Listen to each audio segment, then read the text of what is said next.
আল্লাহর সাথে একটু কথা বলি। আল্লাহর সাথে এত গভীর সম্পর্ক। আল্লাহ বলি নামাজে দাঁড়ায় গেলেন, নামাজে দাঁড়ায় 2 রাকাত নামাজ আদায় করলেন। নামাজ শেষ করে 2 হাত উঠাইয়া আল্লাহর কাছে মুনাজাত করে, আল্লাহ গো, শত শত মানুষ নিয়ে তোমার বাড়ির দিকে রওনা হইলাম। ওগো আল্লাহ, তোমার ঘর দেখার জন্য বড় আকাঙ্ক্ষা নিয়ে, বড় আশা নিয়ে রওনা হইলাম, সাথে অনেক মানুষকে নিয়ে রওনা হইলাম। আল্লাহ, এত মানুষকে নিয়ে যদি কোনো গরিবের বাড়িতে গিয়ে যদি কোনো গরিব মানুষের সামনে হাত বাড়াইতাম, সে লজ্জায় দানবীর হয়ে যাইত, সে লজ্জাও আমাদেরকে কিছু না কিছু সাহায্য করত। কিন্তু আল্লাহ গো, তুমি তো দানবীর, আল্লাহ তুমি তো সব কিছু দান করো, আসমান জমিন যা কিছু আছে সব বানাইছো। ওগো আল্লাহ, তোমার কাছে আবদার, আমাদের জন্য খাবারের ব্যবস্থা করো।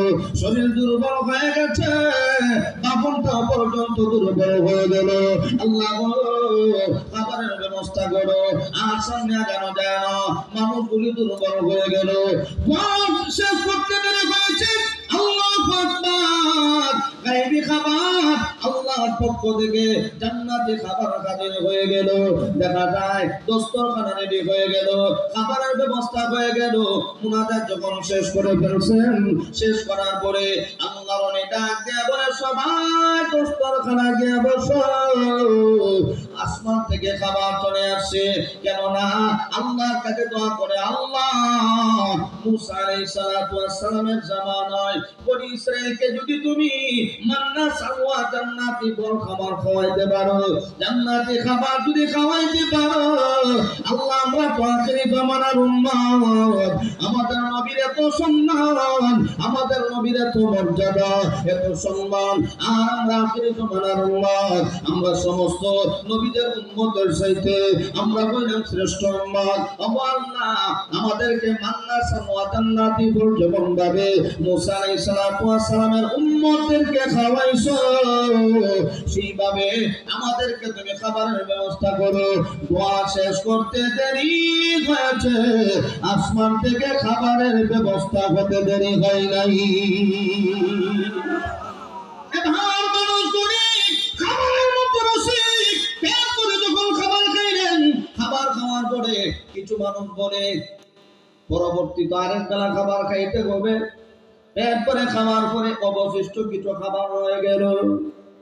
কিছু মানুষ বলে খাবার গুনি আমরা ব্যাগের ভিতরে প্যাকেট করে নেই, পরের বেলা তো খাওয়া লাগবে। আল্লাহ নবী বলেন, এখন যেমন ভাবে গরম টাটকা ভালো খাবার খেয়েছো, পরবর্তীতে এর চাইতে আরো ভালো টাটকা খাবার যদি আল্লাহ খাওয়াইতে পারে, তাহলে এই অবশিষ্ট খাবার সাথে নেওয়ার দরকারটা কিসের? যে আল্লাহ এখন খাওয়াইছেন, সে আল্লাহ পরবর্তীতে খাওয়ানোর ক্ষমতা আর দুজনে খান আছে, তাহলে এই অবশিষ্ট খাবার নেওয়ার দরকার আছে নি? দরকার নেই।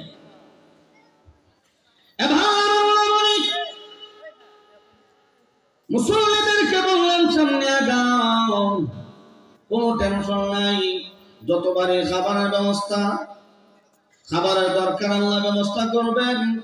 যে আল্লাহর ঘর দেখার জন্য, আল্লাহর বাড়িতে যাওয়ার জন্য আমরা রওনা হইলাম, সে আল্লাহর বাড়ির মেহমান, আমরা মেহমানে মেহমানের কদর করবে, এটাই হলো নিয়ম। আমরা আল্লাহর ঘরে যাব, আল্লাহ আমাদের মেহমানদারি করাবেন। এই জন্য আমার আল্লাহ বুজুর্গ দ্বারা হয় সম্পর্ক আল্লাহর সাথে তো গভীর হয়। ওরা যখন আল্লাহকে কোনো কিছু বলে, আমার আল্লাহ তাদের আত্মার গুণীয় পূরণ করে। ঠিক আল্লাহ 3000 বাহিনী নিয়ে নদী পথে রওনা হয়েছে, কোথাও যেন যাবেন। 3000 বাহিনী নিয়ে যখন রওনা, কিছু দূর সাথীদেরকে নিয়ে সফর করার পরে দেখা যায় মধ্যখানে বিশাল বড় নদী।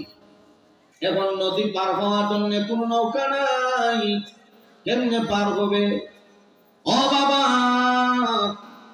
আমাদের সিলেটের গৌর গোবিন্দের মস্তক ধ্বংস করার জন্য আমার আল্লাহ শাহজালালকে পাঠাইলেন। যে নদীটা পার হবেন, নদীর মধ্যখানে নদীর চাইতে কোনো দিকে কোনো নৌকার ব্যবস্থা নাই, পার হওয়ার কোনো ব্যবস্থা নাই। হযরত শাহজালাল বললেন, বিসমিল্লাহ বলে জায়নামাজ পালাও। এই জায়নামাজই হবে পানির মধ্যখান দিয়ে রাস্তা। হযরত শাহজালাল রাহমাতুল্লাহি আলাইহি পানির মধ্যে জায়নামাজ পালানোর পরে যদি রাস্তা পাওয়া যায়, তাহলে আল্লাহ ওয়ালাদেরকে আল্লাহ কি পরিমাণ সম্মান দেয়, বিশ্বাস কতটুকু। আল্লাহর ওলি নদীর পাড়ে দাঁড়ানোর পরে দেখা যায় নৌকার ব্যবস্থা নাই। আল্লাহর কাছে দোয়া করলেন, আল্লাহ মুসা আলাইহিস সালাতু ওয়াস সালাম এবং তার ঈমানদার বাহিনীকে তুমি যেমন ভাবে 12টা রাস্তা দিয়া তাদেরকে পার করিয়েছিলে, আল্লাহ আমাদেরকেও আজকে এই নদীর মধ্যে রাস্তার মাধ্যমে পার করায়া দাও। আমরা পার করতে চাই, কেমনে পার করব এটা তোমার জিম্মাদারি, পার করায়া দাও। এখন দেখা যায় নদীর স্রোত, কিতাবে লেখা হয় পানির এতই স্রোত, বড় বড় পাথরগুলি পানির স্রোতের সাথে ভেসে যায়। পাহাড়িয়া দল, পানির দল, বড় বড় পাথর যায়। যে মুহূর্তে আল্লাহর কাছে দোয়া করছেন, আল্লাহর কাছে দোয়া করিয়া আল্লাহর ওলি প্রথমেই সবাইকে এলান করে জানাই দিলেন, শোনো, আগে আমি এবং আমার বাহন নিয়ে পানিতে নামবো, এরপরে তোমরা নামবা। তবে শোনো, তোমাদের কারো কোনো কিছু হারাইলে এক জরিমানা আমি দিব, এই জিম্মাদার আমি। তোমাদের কোনো ক্ষয়ক্ষতি হলে আমি এটাকে পূরণ করে দিব। কোনো ভয় নাই, কোনো টেনশন নাই। তোমরা আসো, আমার সাথে আসো, আমি পানিতে নামবো, তোমরাও নামবা, কোনো ভয় নাই। আল্লাহ নবী এবার ওনার বাহন নিয়ে যখন পানিতে পাড়া দিয়েছেন, পা যখন রাখছেন, সঙ্গে সঙ্গে পানির স্রোত সাথে সাথে বন্ধ হয়ে গেছে। এখন দেখা যায় রাস্তা এমন ভাবে রাস্তা হয়ে গেল, পানির নিচের পাথরগুলি দেখা যায় হেঁটে যাওয়ার মতো উপক্রম হয়ে গেল। আমার আল্লাহ রাস্তার ব্যবস্থা করে দিয়েছেন। আল্লাহু আকবার। সব সাথীরা যখন পার হবে, একজন সাথী উনি বলতেছে, আচ্ছা দেখি আল্লাহর ওলির কেরামতটা কেমন কেরামত। উনি তো এলান করছিলেন কারো কোনো কিছু হারাইলে ভর্তুকি দিবেন। তো দেখি আমার একটা পেয়ালা আছে, এই পেয়ালাটা পানির মধ্যে ছেড়ে দিচ্ছেন। পেয়ালাটা পানির মধ্যে ছেড়ে দেওয়ার পরে যে জায়গার মধ্যে পেয়ালাটা রাখছেন, উনি টার্গেট করে রাখছেন যে অমুক জায়গায় আমি পেয়ালাটা ফেলে দিলাম, নদী পার হয়ে গেছেন। আল্লাহর ওলি জিজ্ঞাসা করেন, ও সাথী ভাইরা, কারো কোনো কিছু হারিয়েছে? যদি হারিয়ে থাকে আমাকে বলো, আমি ভর্তুকি দিব। তখন লোকটা ডাক দিয়ে, হুজুর আমার একটা পেয়ালা, আমার একটা বর্তন পানি নিয়ে গেছে। পানি নিয়ে গেছে না নিজের ইচ্ছাই আছে? নিজের ইচ্ছাই আছে। আল্লাহর ওলি বলেন, শোনো, তুমি যে জায়গার মধ্যে পেয়ালাটা রাখছিলা, গিয়ে দেখবা এই জায়গাতে হুবহু এই জায়গাতে পেয়ালাটা রেখে আসবে। এইভাবে তুমি ওই জায়গার মধ্যে পেয়ালাটা পাইবা, যাও। ঠিক এই লোকটা যখন আবার পুনরায় জায়গাতে গেল, যেই জায়গার মধ্যে ফালিয়ে রাখছিল, ঠিক দেখা যায় ওই জায়গার মধ্যেই পেয়ালাটা আছে। এই লোকটা হয় আল্লাহর ওলির ঈমান তো সাধারণ ঈমান না, আসলে এটা কারামত। আল কারামাতু হাক্কুন, আল্লাহ ওয়ালাদের কারামত, এটা সত্য। তাহলে আল্লাহ যদি কাউকে সম্মান দেয়, কাউকে মর্যাদা দেয়, তাহলে এত সম্মান দেয়, মানুষগুলি তাদেরকে শ্রদ্ধা করে। আল্লাহ কয় মাঝে মধ্যে এমন কিছু জিনিস দেখায় যে জিনিসগুলি মানুষ কল্পনাও করতে পারে না। ঠিক কিনা ধরে কাম? এই জন্য আল্লাহ রাব্বুল আলামিন বলেন, ও ইমানদার বান্দা বান্দিরা, আমি আল্লাহকে ভয় করো, ভয় করার মতো ভয় করো। মুসলমান না হয়ে দুনিয়া থেকে বিদায় হয় না। মুসলমান না হয়ে যদি দুনিয়া থেকে বিদায় হও, তাহলে অবস্থা খারাপ হয়ে যাবে, অবস্থা ভয়াবহ হয়ে যাবে। আল্লাহ রাব্বুল আলামিন জানায় দেয়, শোনো, ওয়ালা তামুতুন্না ইল্লা ওয়া আনতুম মুসলিমুন, সাবধান, মুসলমান না হয়ে মরবা না। আল্লাহ কয়, তোমাকে দুনিয়াতে সুযোগ দিলাম, স্বাধীনতা দিলাম, রাস্তা দিলাম দুইটা, একটা ভালো দিক আর একটা মন্দ দিক। তোমার যে দিকে মনে চায় ওই দিকে তুমি চলো, তবে সাবধান, এমন একদিন আসবে আমি আল্লাহর সামনে অবশ্যই তোমাকে দাঁড়াতে হবে। ঠিক কিনা জোরে গান। وهديناه النجدين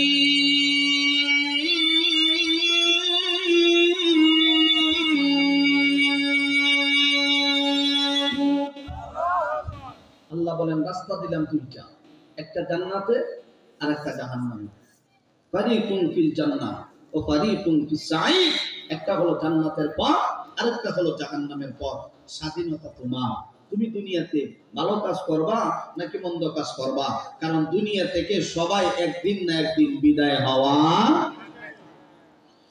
قل إن الموت الذي تفرون منه فإنه ملاقيكم ثم تردون إلى عالم الغيب والشهادة فينبئكم بما كنتم تعملون।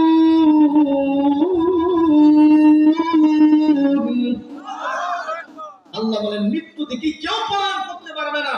হাবিব আপনি জানায়া দেন কেউ মৃত্যু থেকে পলায়ন করতে পারবে না, সবাইকে মৃত্যুবরণ করতেই হবে। কুল্লু নাফসিন যায়িকাতুল মাউত, সবাইকে মৃত্যুর স্বাদ গ্রহণ করতে হবে।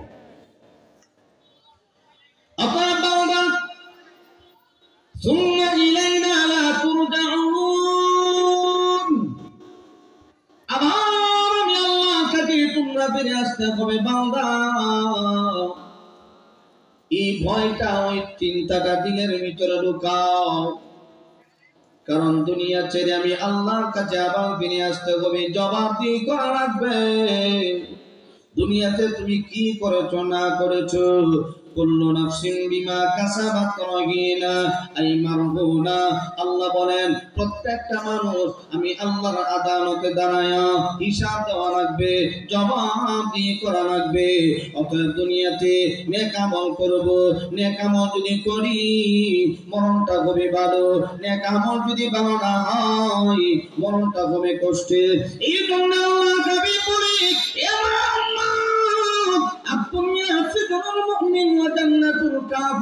এই দুনিয়াটা হলো মুমিনদের জন্য জেলখানা, মুমিনদের জন্য দুনিয়াটা হলো কষ্টের জায়গা, আর বেঈমান কাফেরদের জন্য বালাখানা। হে মুমিন, তুমি দুনিয়াতে কষ্ট করো, পরকালে বদলা পাইবা। দুনিয়াতে কষ্ট করো, পরকালে আরাম করবা। দুনিয়াতে আরামের জায়গা না, এই দুনিয়াটা হলো ইমানদারের জন্য জেলখানা, বেঈমান কাফেরদের জন্য বালাখানা। আল্লাহ হাবিব বলেন হে উম্মত, ঈমান নিয়ে যদি দুনিয়া থেকে বিদায় হতে পারো মরতে দেরি হবে, জান্নাতের ভিতরে ঢুকতে দেরি হবে না। আর যদি তোমার ঈমান ভালো না হয়, আমল যদি ভালো না হয়, মরণের সময় তোমার কষ্ট শুরু হবে, কবরের ভিতরে গিয়ে কষ্ট, হাসর ময়দানেও কষ্ট। অতএব সাবধান হয়ে যাও, মৃত্যুবরণ করার আগে মৃত্যুর সামানা জোগাড় করে নাও, কবর ঢোকার আগে কবরের সামানা জোগাড় করে নাও। এ উম্মত, দুনিয়াতে হলো আমাদের জায়গা। দুনিয়া থেকে যখন তুমি দুনিয়া থেকে চলে যাইবা, চোখ যখন বন্ধ হয়ে যাবে, আমলের দরজা বন্ধ হয়ে যাবে। আল্লাহ হাবিব বলেন হে মায়ের উম্মত, মানুষের চোখ যখন বন্ধ হয়ে যায়, আমলের দরজা বন্ধ হয়ে যায়, কিন্তু তিনটা আমলের দরজা বাকি থাকে। আল্লাহ হাবিব বলেন ইদা মাতাল ইনসান انقطع عنه عمله إلا من ثلاثة، إلا من صدقة جارية أو علم ينتفع به أو ولد صالح يدعو له। আল্লাহ হাবিব বলেন হে মায়ের উম্মত, কোন মানুষের যখন মরণ হয়ে যায়, আমলের দরজা বন্ধ হয়ে যায়, তিনটা আমলের দরজা বাকি থাকে। একটা হলো নেক সন্তান, দুই নম্বর উপকারী ইলম, তিন নম্বর উপকারী ইলম। ইদা মাতাল ইনসান ইনকাতা আনহু আমালু ইল্লা মিন সালাসা, ইল্লা মিন সাদাকাতিন জারিয়া। সদকা জারিয়া, মসজিদে দিলাম, মাদ্রাসা দিলাম, সদকা জারিয়া। ইল্লা মিন সাদাকাতিন জারিয়া। দুই নম্বর উপকারী ইলম। তিন নাম্বার আওয়ালাতিন সালিহিন ইয়াদউনা, নেক সন্তান। আমি দুনিয়াতে রেখে গেলাম, এই নেক সন্তান আমার জন্য যখন দোয়া করবে, বাবা নাই মা নাই, সন্তান যখন দোয়া করবে, আল্লাহ রাব্বুল আলামিন এই সন্তানের দোয়াটা একত্রিত করে করে করে করে হাসরের ময়দানে বলবে, এ বান্দা, তোমার সন্তান তোমার জন্য দুনিয়াতে দোয়া করছিল, আজকে এই যে বিশাল বড় আমলের পাহাড়, এটা তোমার সন্তানের পক্ষ থেকে যখন দোয়া করছে, আমি আল্লাহ এটাকে সুন্দর করিয়া এক জায়গার মধ্যে জমা করে রাখছিলাম, আজকে এই বিশাল আমলের মালিক তুমি। সন্তান দোয়া করছিল, আর এই সন্তানের দোয়াটা, এই আমলগুলি, এই দোয়াগুলি আল্লাহ এক জায়গায় জমা করে রাখছেন। এখন দেখা যায় বিশাল বড় আমলের পাহাড়। এ বান্দা, এই আমলের পাহাড় তোমার, তোমার ছেলে তোমার জন্য দুনিয়া থেকে পাঠিয়েছিল। সুবহানাল্লাহ বলে দাও। এই জন্য আমার ভাইরা, নবীজি বলেন, এ মায়ের উম্মত, দুনিয়াতে আমল করো, আমল করো, কারণ ঈমান আমল যদি মজবুত না হয়, দুনিয়া থেকে বিদায় হয়ে গেলে কঠিন অবস্থা শুরু হবে। বুখারী শরীফের রওয়ায়াতে আছে, ইমাম বুখারী রাহমাতুল্লাহি আলাইহি বলেন, কোন নাফরমান যখন দুনিয়ার জমিন থেকে বিদায় হয়, এই নাফরমান যখন দুনিয়া থেকে বিদায় হবে, তিনটা কষ্ট নিয়ে দুনিয়া থেকে বিদায় হবে। এক নাম্বার, অপমানের সাথে তার মরণ হবে। দুই নাম্বার, ক্ষুধার্ত অবস্থায় তার মরণ হবে। তিন নাম্বার, পিপাসার্ত অবস্থায় তার মরণ হবে। আল্লাহর হাবিব বলে, ওই নাফরমান যখন দুনিয়ার জমিন থেকে বিদায় হয়, সন্তান মার কাছে অথবা বাবার কাছে বসে, মাতার কাছে বসে, যখন মা অথবা বাবা হা করে এমন ভাবে তাকায় থাকে, আল্লাহু আকবার। এখন দেখা যায় যে লোকটা দুনিয়া থেকে বিদায় হয়, সন্তান মুখের মধ্যে পানি দেয়, পানিও খাইতে পারে না, চামচ দিয়া সামান্য সামান্য পানি দেয়, এই পানিটাও মুখের মধ্যে যায় না। কেন যায় না জানেননি? আল্লাহ হাবিব বলেন, আজরাইল যখন তার সামনে দাঁড়ায় যায়, এমন বিকৃতি চেহারা নিয়ে তার সামনে যখন দাঁড়ায় যায়, লোকটা ভয় পেয়ে যায়, চোখটা উঠে যায়, আজরাইল একা আছে না। আল্লাহর হাবিব বলেন, আজরাইল 500 গজবের ফেরেশতা নিয়ে হাজির হয়, আর ওই 500 গজবের ফেরেশতা খালি হাতে আসে না, হাতের মধ্যে লাঠি থাকে, হাতের মধ্যে ডান্ডা থাকে। বুখারীর রওয়ায়াতে আছে, আল্লাহর হাবিব বলেন, এই লাঠিগুলি দিয়ে বান্দাটাকে আঘাত করবে। এই বান্দাটা এমন ভাবে কষ্টের মধ্যে পড়ে যাবে, নবীজি বলেন, এই লাঠি দিয়ে যখন বান্দাকে আঘাত করা হবে, রগগুলি টেনে টেনে চিরা হবে। নবীজি উদাহরণ দিয়ে বুঝান, হে উম্মত, একটা জীবিত ছাগলের শরীর থেকে চামড়া উঠাইলে যে পরিমাণ কষ্ট হয়, এর চাইতে বেশি কষ্ট হবে একজন গুনাহগারের জানটা যখন কবজ করা হবে। এত আঘাত করা হবে শরীরের মধ্যে। প্রথমে ডান পায়ের বড় আঙ্গুলের বড় রক্তটা টান দিয়ে যখন ছিঁড়ে বেরোবে, লোকটা চটপট শুরু করে দেবে, হাত পা এভাবে ফুটাতে শুরু করবে। সন্তানগুলি পাশে বসা ডাক দিয়ে বলবে, আব্বা গো, কি হলো আপনার? এইভাবে কেন তাকায় আছেন? হা করে তাকায় থাকবে, চোখ উল্টে যাবে, কথা বলতে পারবে না। সন্তানগুলি বলবে, ওগো বাবা, কেন এমন ভাবে তাকায় আছেন, কোনো কথা বলেন না কেন? আজরাইল সামনে হাজির, এখন দেখা যায় ডান্ডাও হাজির, লাঠিও হাজির। এখন বাবার চোখ উল্টে যায়, গলা শুকায়া যায়, যতই পানি দিবেন না কেন, পানি গলার ভিতরে যাবে না। পৃথিবীর সমস্ত পানি যদি তার মুখের মধ্যে উঠে এরপর লোকটা পানির পিপাসা দূর হবে না। এত পিপাসা লাগবে। আজরাইলকে দেখার পরে লোকটা ভয় পেয়ে যাবে। আল্লাহু আকবার। এবার গজবের ফেরেশতা এমন ভাবে আঘাত শুরু করবে, আঘাত করে করে করে করে পুরাটা শরীরটাকে দুর্বল বানায় দিবে। আজরাইল টান দিয়া রূহটা যখন বের করা হবে, এই রূহটা যখন এই নাফরমানের শরীর থেকে বের হবে, রূহটা ডাক দিয়ে বলবে, আল্লাহ আজকে বহুত বড় উপকার করল আমার। এ নাফরমান, তোর বডির ভিতরে আমি এতদিন ছিলাম, আমি বড় কষ্টে ছিলাম, রোগ পর্যন্ত বডিকে বদবা দিবে। এই 3.5 হাত বডির ভিতরে রোগটা অবস্থান করতেছে। এই মাটির বডি, এই মাটির বডি, এই বডিগুলি মাটির সাথে মিশে যাবে, মাটি খেয়ে ফেলবে। রোগ তখন ডাক দিয়ে বলবে, বডিকে পর্যন্ত ধিক্কার দিবে, ধিক্কার দিবে। এই না ফরমান, আমি তোর ভিতর থেকে বের হয়ে গেলাম, আল্লাহ আমাকে হেফাজত করেছে। বডি বডিটাকে 3.5 হাত বডিকে ধিক্কার জানায় দিবে। আল্লাহু আকবার। নবীজি বলেন, এই মায়ের উম্মত, এই নাফরমানের শরীর থেকে যখন রূহটা বের করা হবে, শরীরটা এত দুর্বল হবে, গোসল দেওয়ার সময় লোকটা ডাক দিয়ে বলবে, আমাকে আস্তে করে ধরো, বড় কষ্ট হয়। নবীজি বলে, তার কথা কেউ শুনবে না, দুনিয়ার কেউ তার কথা শুনবে না। এই লোকটা কি, মানুষ যখন গোসল দিবে শরীরের মধ্যে এত ব্যথা, এত আঘাত, সে চিৎকার দিয়ে বলবে, আমাকে ধরো না, আমাকে ধরবে না, আস্তে করে ধরো। কিন্তু তার ভাষা তো কেউ বুঝে না।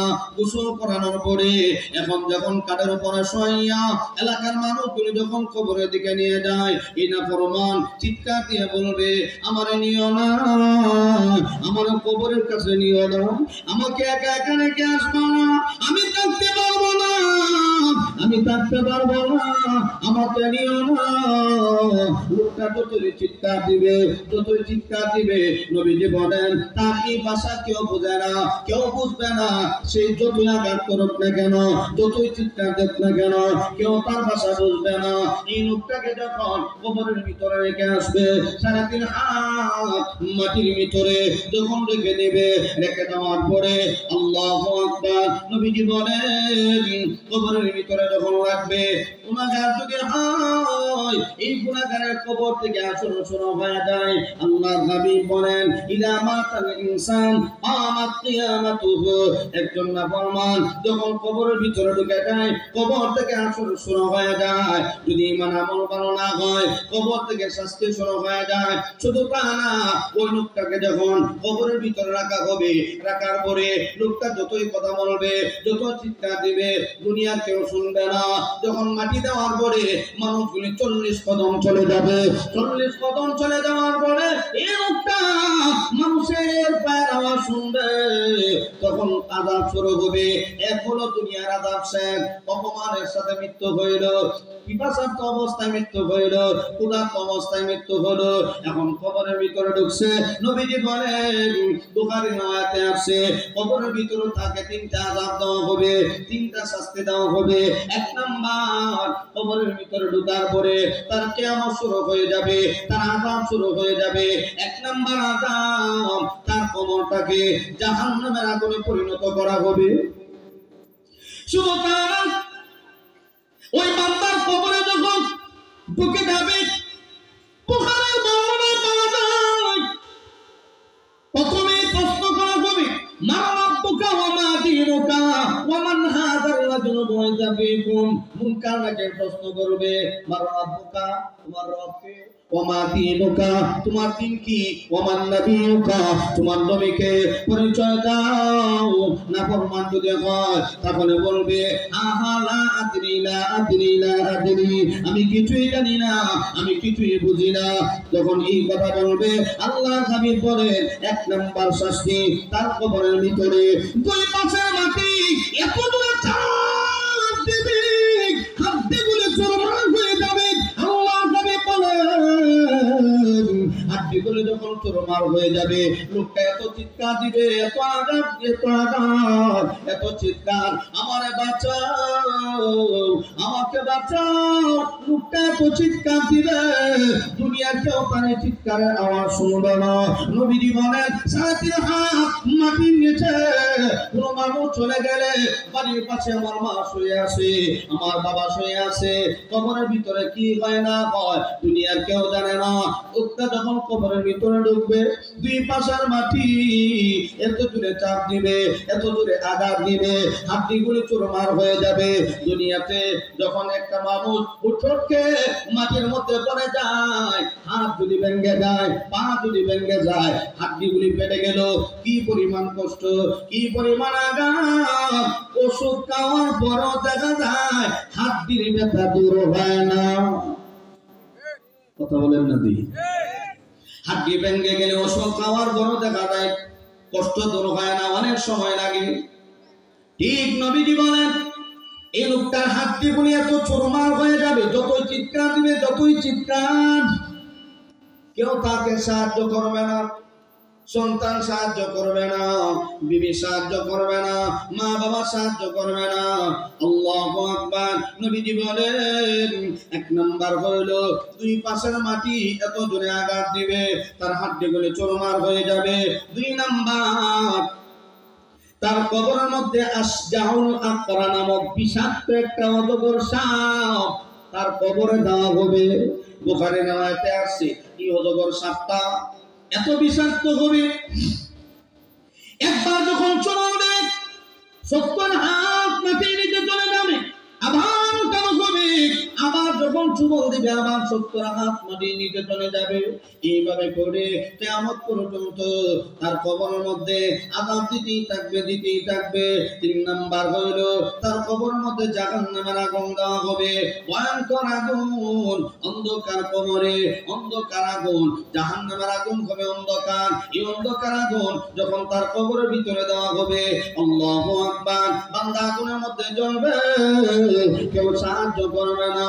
আল্লাহর নবী বলেন উম্মতেরা রে, এই কবরের ভিতরে ঢোকার আগে নিজের ঈমানটাকে ভালো করে নাও, ঈমানটাকে মজবুত করে নাও, আমলটাকে মজবুত করে নাও। আল্লাহ ঠিক কথা জানায়া দেয়, ওয়ালা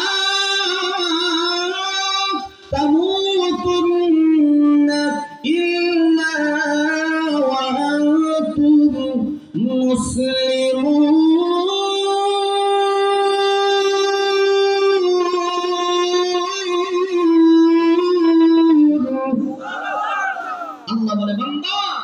মুসলমান না হয়ে দুনিয়া থেকে বিদায় হয় না, যদি বিদায় হও তাহলে এই অবস্থা হবে তোমার কবরে। এক হলো মরণের সময় 3টা কষ্ট, কবরে গেলে 3টা কষ্ট, এই 6টা আযাব তোমার জন্য অবধারিত। অতএব দুনিয়াতে আসো, নেক আমল করো। শুধু তা না, এটা হলো গুনাহগার যখন দুনিয়া থেকে বিদায় হবে তার জন্য কষ্ট। আল্লাহ ওয়ালারা বুজুর্গরা যখন দুনিয়া থেকে বিদায় হবে কি পরিমাণ সম্মানের সাথে তাদেরকে দুনিয়া থেকে উঠায় নেওয়া হবে। দেখেন আল্লাহ রাব্বুল আলামিন কোরআনের আয়াতের মাধ্যমে জানায় দেয়, এ আল্লাহ বান্দা, যারা দুনিয়াতে আমি আল্লাহকে রব হিসাবে মানবে, আমি আল্লাহ তাদেরকে সম্মান দিব, মর্যাদা দিব। এটা তো আল্লাহর কথা, আল্লাহর ওয়াদা। আল্লাহ রাব্বুল আলামিন বলেন ইন্নাল্লাযীনা ক্বালু রাব্বুনাল্লাহ সুম্মা ইসতাকামু তাতানাজ্জালু আলাইহিমুল মালায়েকা আল্লা তাখাফু ওয়া লা তাহজানু ওয়া আবশিরু বিল জান্নাহ। আল্লাহ রাব্বুল আলামিন বলেন ইন্নাল্লাযীনা ক্বালু রাব্বুনাল্লাহ, যারা বলে আমাদের রব আল্লাহ, সুম্মা ইসতাকামু, আর এই কথার উপরে ইস্তেকামত থাকে, তাতানাজ্জালু আলাইহিমুল মালায়েকা। আল্লাহ রাব্বুল আলামিন বলেন ওই বান্দা যখন দুনিয়ার জমিন থেকে বিদায় হবে, আমি আল্লাহ রহমতের ফেরেশতা পাঠায়া দেব, আজরাইলকে পাঠায়া দেব। আজরাইল সুন্দর আকৃতিতে সুন্দর পোশাক পরিহিত অবস্থায় নেককার বান্দার সামনে দাঁড়াবে, এত সুন্দর আকৃতিতে দাঁড়াবে। শুধু একা আসবে তা না, আল্লাহর হাবিব বলেন 500 রহমতের ফেরেশতা নিয়ে হাজির হয়ে যাবে। এমন ভাবে হাজির হবে ওই বান্দাটাকে আহলান সালাম সুস্বাগতম জানানোর জন্য ফেরেশতারা হাজির হয়ে যাবে। আল্লাহ রাব্বুল আলামিন বলেন তাতানাজ্জালু আলাইহিমুল মালাইকা, আমি আল্লাহ ফেরেশতা পাঠিয়ে দেব, আল্লাহ তাখাফু ওয়া লা তাহজানু। আল্লাহ রাব্বুল আলামিন বলেন আমার ফেরেশতাদের মাধ্যমে আমি আল্লাহ জানায় দেব, এ আল্লাহর বান্দা কোনো ভয় নাই, কোনো টেনশন নাই, ওয়া আবশিরু বিল জান্নাহ, তুমি জান্নাতের সুসংবাদ গ্রহণ করো। ফেরেশতারা বলবে, এ আল্লাহর বান্দা আজকে তোমার কোনো ভয় নাই, আজকের এই দিনে তোমার কোনো কষ্ট নাই, তুমি দুনিয়া থেকে বিদায় হইবা, দুনিয়া থেকে বিদায় হতে দেরি হবে, জান্নাতের মেহমান হতে দেরি হবে না। এটা আল্লাহর পক্ষ থেকে তোমাকে সুসংবাদ দেওয়া হয়েছে। আজকের দিনে তুমি দুনিয়া থেকে বিদায় হইবা, চিন্তা করে লাভ নাই তোমার পরিবার কি হবে, তোমার সন্তানের কি হবে। এই পরিবার, এই সংসার সব জিম্মাদারি কে নিবেন? আল্লাহ। আজকের এই কঠিন দিনে তোমার কোনো ভয় নাই, তোমাকে জান্নাতের সুসংবাদ দেওয়া হয়েছে। এই বান্দাগুলির যখন জান্নাতের সুসংবাদ দেওয়া হবে, কি মনে করেন আপনারা? আল্লাহওয়ালাদের মরণ, নামাজি নেককার ইমানদার মরণ এত সুন্দর হবে, একটা পিঁপড়া কামড় দিলে যে পরিমাণ আঘাত, এর চাইতে আরো কম আঘাতে একজন ইমানদারের মরণ হবে। কেউ পাবে না, রূহটা বের করা হবে, জান্নাত তার চোখের সামনে তুলে ধরা হবে। দেখ, তাকায় দেখ কত সুন্দর জান্নাতের ভিতরে নানান ফল ফ্রুট আছে, তাকায় দেখো। এই তাকানো অবস্থায় তার রূহটাকে বের করা হবে।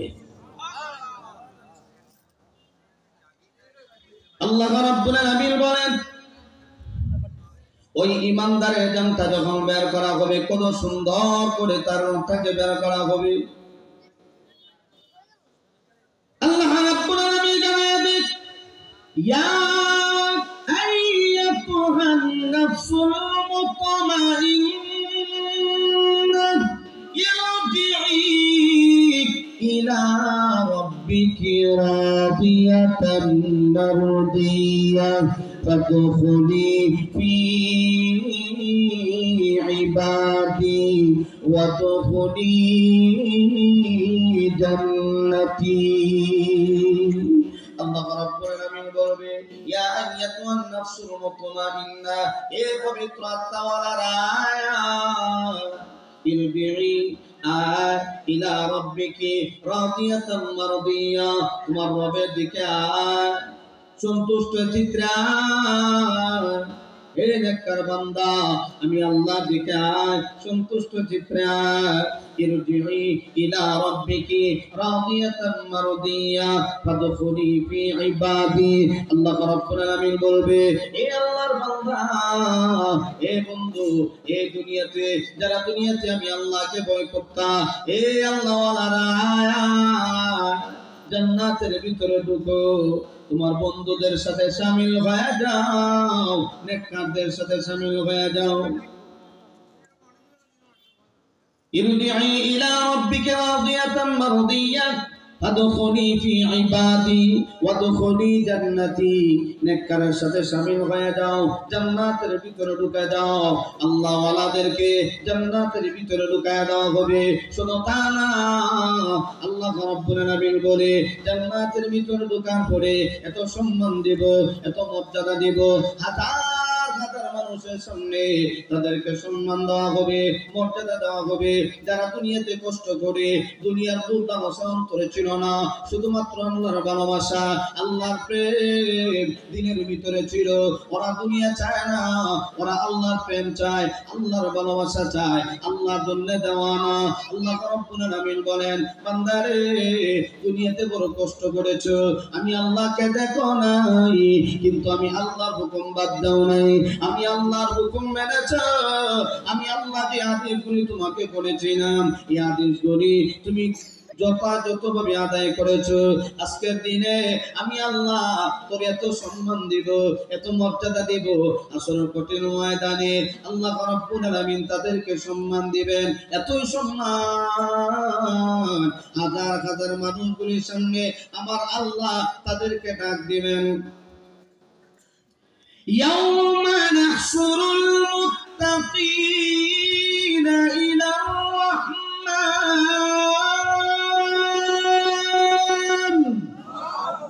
ইলার রাহমানি ওয়াফদা।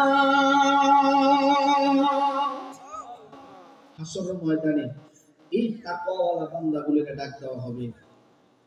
ইয়াউমা নাহশুরুল মুত্তাকিনা ইলার রাহমানি ওয়াফদা। একজন সভাপতি সাহেব অথবা একজন নামি দামি মানুষ, এলাকার মেম্বার হোক, চেয়ারম্যান হোক, মন্ত্রী হোক, আসার পরে ওনার সম্মানার্থে একটা চেয়ার দেওয়া হয় কি হয় না? কেননা উনি এলাকার একজন প্রতিনিধি, উনার একটা সম্মান আছে, একটা মর্যাদা আছে। এলাকার মানুষগুলি উনারে সম্মানিত করছে, এলাকার মানুষগুলি উনাকে মূল্যায়ন করছে। আজকের দিনে উনাকে মূল্যায়ন করা হবে। আজকে হঠাৎ করে চেয়ারম্যান সাহেব মাহফিলে চলে আসলো, উনাকে একটা চেয়ার দেওয়া হবে। সভাপতি সাহেব মাহফিলে চলে আসে, ওনার জন্য একটা চেয়ার বরাদ্দ আছে।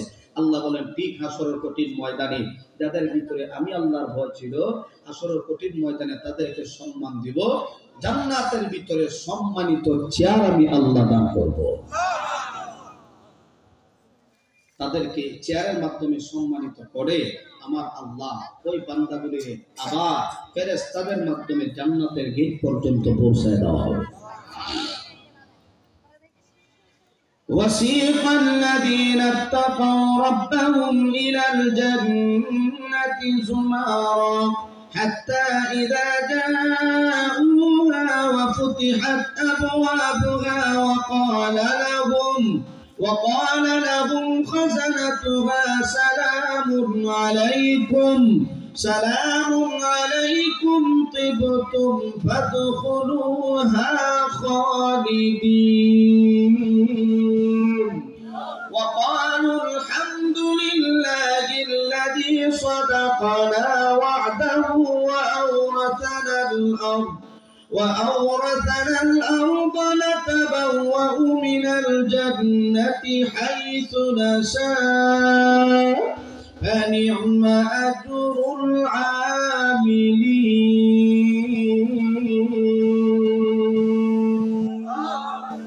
الله ওই তাকওয়াওয়ালা বান্দাগুলিরে ফেরেশতাদের মাধ্যমে দলে দলে দলে দলে জান্নাত পর্যন্ত পৌঁছায় দিবে। এটা আল্লাহর ওয়াদা।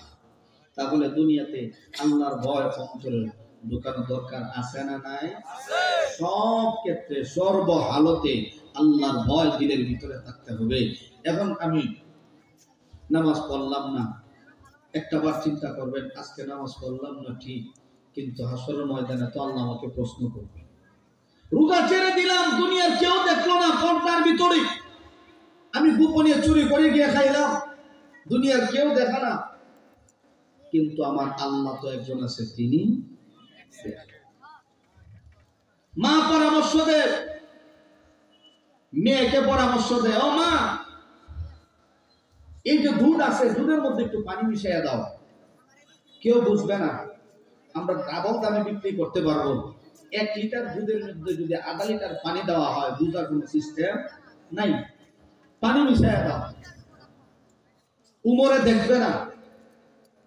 মা যখন এই কথা বলছে, মেয়ে ডাক দেয়া কর, উমরে দেখলেও কি না দেখলেও কি, দুনিয়ার কেউ দেখে না, কিন্তু একজন আছে, তিনি আল্লাহ। আল্লাহ তো দেখে, সুবহানাল্লাহ বলে কোন, দুনিয়ার কেউ দেখে না। চুরি করে আমি ফসলা দেখাইলাম অথবা চুরি করে টাকা পয়সা ইনকাম করলাম, যদিও কেউ দেখে না, আল্লাহ তো আছে, তিনি দেখতেছে। দেখেন কি পরিমাণ ভয়। এই জন্য আমার ভাই আল্লাহর ভয় দিলে ঢুকাও। যদিও তুমি দুর্বল, যদিও তুমি গরিব, যদিও তোমার টাকা নাই পয়সা নাই, আল্লাহ রাব্বুল আলামিন বলে বান্দারে আমি আল্লাহ ব্যবস্থা করে দেব। আমি আল্লাহর ভয় তোমার অন্তরে ঢুকাও।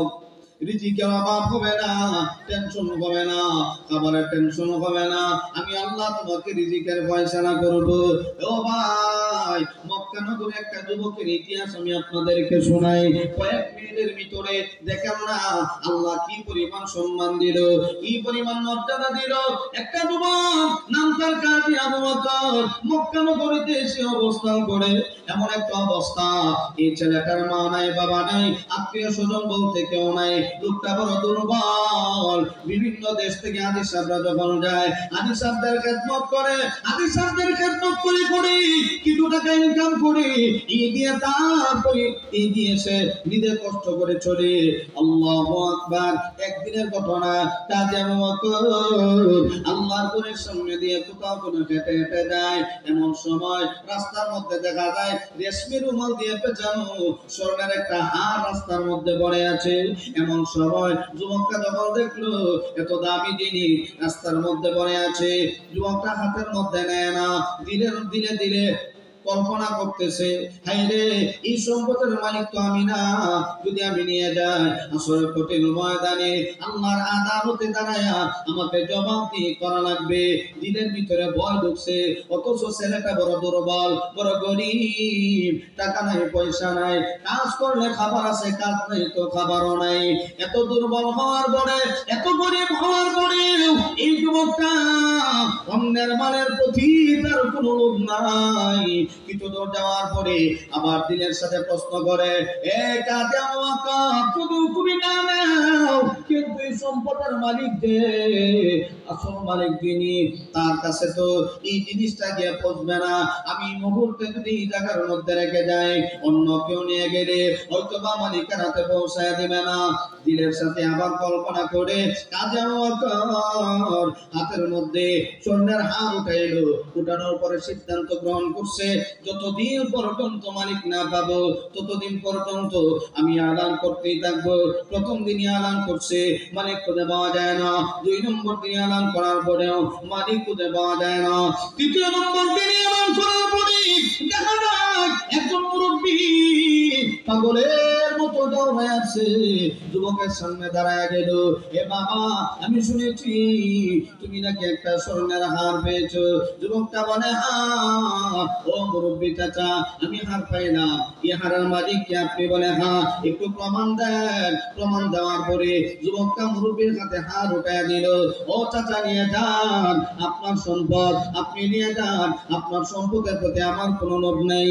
এবার মুরব্বী হাদিস সাহেব ডাক দিয়া কয়, বাবা রে, এত অল্প বয়সে তোমার চেহারার মধ্যে প্রমাণ করে তুমি একজন আল্লাহওয়ালা যুবক। এ বাবা, তোমার কোনো টেনশন নাই, তোমার কোনো ভয় নাই। তুমি দুনিয়াতে যেভাবে চলতেছো, তুমি দুনিয়াতে যেমন ভাবে চলতেছো, আল্লাহ সম্মান বাড়ায় দিবে।